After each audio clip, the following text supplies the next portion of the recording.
نبی اکرم صلی اللہ علیہ وسلم ایک سفر سے واپس لوٹے ہیں۔ واقعات میں آتا ہے کہ حضرت فاطمہ رضی اللہ تعالیٰ عنہ نے بڑھ کر دروازہ کھولا، آپ کی پیشانی کو بوسہ دیا اور آپ کو لے کر بیٹھ گئیں اور آپ کا سر دھونے لگی، تاکہ نبی اکرم صلی اللہ علیہ وسلم کو یہ احساس ہوا کہ جیسے فاطمہ رو رہی ہیں۔ آپ اٹھ کر بیٹھ گئے اور پوچھا کہ فاطمہ کیوں روتی ہے؟ حضرت فاطمہ رضی اللہ تعالیٰ عنہ نے عرض کیا کہ یا رسول اللہ، آپ کے بالوں کو دھول میں اٹا ہوا دیکھتی ہوں، آپ کے چہرے انور پر تھکن کے آثار پاتی ہوں، آپ کے جسم اتھر پر پھٹے پرانے کپڑے بوسیدہ اور وہ بھی میل سے آلودہ دیکھتی ہوں۔ بیٹی ہوں، رونا آ گیا ہے۔ یعنی بیٹی نے اپنا دل چیر کر رکھ دیا اور اس پوری کیفیت کو لفظوں میں بیان کر دیا جس سے گزر کر اس کی طبیعت اور مزاج کے اندر رونے کے آثار پیدا ہوئے تھے۔ لیکن ایک ایسے جذباتی لمحے میں نبی اکرم صلی اللہ علیہ وسلم سیدھے ہو کر تشریف فرما ہوئے اور آپ نے فرمایا کہ فاطمہ، گریہ وزاری نہ کر، اس لیے کہ تیرے باپ کو اللہ تبارک و تعالیٰ نے ایک ایسے منصب پر فائز کیا ہے اور ایک ایسا مشن اس کے حوالے کیا ہے کہ جس کے نتیجے میں اللہ کا یہ دین وہاں پہنچے گا جہاں جہاں سورج کے کرنوں کی پہنچ ہے، اور یہ دین غالب ہو کر رہے گا، خواہ کوئی عزت کے ساتھ قبول کرے یا کوئی ذلت کے ساتھ قبول کرے۔ یہ ہے نبی صلی اللہ علیہ وسلم کا مشن۔ اس لیے آپ نے ایک ایسا اسوہ اور نمونہ پیش کیا کہ جس کے نتیجے میں سختیاں جھیلنی پڑیں گی، صبر آزما حالات سے گزرنا پڑے گا،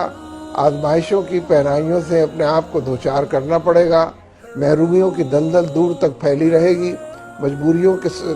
چاروں طرف سے آثار جو ہیں ہویدہ اور نمایاں ہوں گے، لیکن اس امید پر بھی اور اللہ کے اس حکم کو حکم جانتے ہوئے اس پر عمل پیرا ہونا ہوگا کہ اس دین کو غالب کر دکھایا جائے۔ یعنی لِیُظْہِرَہُ عَلَى الدِّینِ کُلِّهِ وَلَوْ کَرِہَ الْمُشْرِکُونَ، اس دین کو غالب کر دکھایا جائے، ظاہر و باطن کیا جائے۔ زندگی گزارنے کے جتنے طریقے لوگوں نے گھڑے ہیں، فلسفے ایجاد کیے ہیں، نظریات کی یورش کی ہے، ان سب کو ناکامی سے دوچار کیا جائے۔ یہ وہ جدوجہد ہے کہ جو مطلوب ہے۔ اس کو اقامت دین کی جدوجہد کہیں، اس کو شہادت حق کا فریضہ انجام دینے کی بات کہیں، اس کو پورے معاشرے کے اندر ظلم اور ناانصافی کو ختم کر کے عدل و انصاف کی میزان نصب کرنا کہے۔ جو چاہے کہیں، نبی صلی اللہ علیہ وسلم کا یہ مشن ہے۔ اس لیے ربیع الاول ہمیں اس مشن کی یاد دلاتا ہے، ہمیں یہ ریمائنڈ کراتا ہے کہ تم جیو تو اللہ کی رضا کے لیے اور اس کی رضا نبی صلی اللہ علیہ وسلم کے اسوے کی پیروی میں اور آپ کی سنتوں کو اپنانے میں۔ ربیع الاول ہمیں پھر جھنجھوڑنے کے لیے آیا ہے، پھر یہ پکار چاروں طرف سے سنائی دے رہی ہے کہ اللہ کا ہو جایا جائے، اس کی رضا کی خاطر اٹھا اور چلا اور نکلا جائے، اور معاشرے کے اندر جو خدا بن بیٹھے ہیں ان خداؤں سے لوگوں کو نجات دلائی جائے اور حقیقی اور سچے اور اول و آخر خدا کی طرف لوگوں کو لوٹایا اور پلٹایا جائے۔ ربیع الاول کے اس پیغام پر امت جس طرح اور جس درجے میں توجہ دے گی، اس کے مطابق ہی امت کی بگڑی بنے گی، ورنہ امت تمام وسائل کے باوجود اور بظاہر حالات کی جگہ جگہ